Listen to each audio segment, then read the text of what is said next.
আসসালামু আলাইকুম প্রিয় গাইস। বর্তমান ফেসবুক সোশ্যাল মিডিয়ায় জেমিনি এআই দিয়ে অনেকে ছবি তৈরি করে ভাইরাল হচ্ছেন। অনেকে জানেন না ছবিটা কিভাবে তৈরি করতে হবে। আমার স্ক্রিনটা লক্ষ্য করেন। প্রথমে আপনি যে কোনো একটা ব্রাউজার সিলেক্ট করবেন। আমি গুগল ক্রোম ব্রাউজারটা সিলেক্ট করলাম। এখানে সার্চ বাটনে গিয়ে লিখবো জেমিনি, তারপরে এখানে চাপ দিব।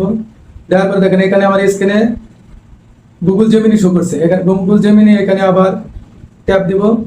দেওয়ার পরে দেখেন এখানে কিন্তু অটোমেটিকলি শো হচ্ছে। এখন দেখেন এখানে প্লাস আইকন বাটন শো করছে। এখানে প্লাস আইকন বাটনে ট্যাপ দিব। দেওয়ার পরে আপলোড ফাইল, এখানে ট্যাপ দিব।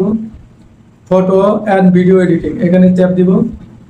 দেওয়ার পরে আমরা চলে যাব সরাসরি গ্যালারিতে। তো আগে থেকে ছবি আপলোড করা ছিল, সেখান থেকে আমি যে কোনো একটা ছবি নিব। এই ছবিটা আমি সিলেক্ট করলাম।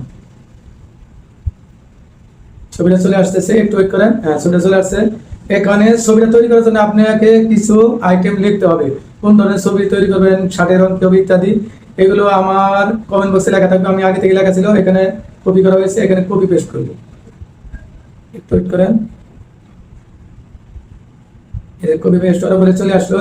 যার শুধু আপনারা এইটুকু জায়গা পরিবর্তন মানে এখানে দেখেন ফেসবুকের আগে দেখেন লেখা আছে আনোয়ার হোসেনের জায়গায় যার নাম দিবেন। তারপরে এখানে লেখা আছে ফেসবুক নেই। আমার ফেসবুকের নাম হলো আনোয়ার 2.0, ঠিক আছে লেখা আছে। এখানে জাস্ট ট্যাপ দিবেন। এখন একটু সময় ওয়েট করেন, দেখবেন অটোমেটিক ভাবে জেমিনি এআই আপনার সুন্দর স্মার্ট ছবি তৈরি করে দিবে। স্ক্রিনটা লক্ষ্য করেন ভালোভাবে, একটু ওয়েট করেন। কত সুন্দর সুদর্শন একটা ছবি। এখন আপনার প্রয়োজন যেটা কাজ হলো ছবিটা আপনার ডাউনলোড দিতে হবে। ছবিটা ডাউনলোডের জন্য ঠিক ছবির উপরে একটা ক্লিক দিবেন। যাওয়ার পরে দেখেন এখানে ডাউনলোড অপশনটা চলে আসছে। এখানে একটা ট্যাপ দিবেন।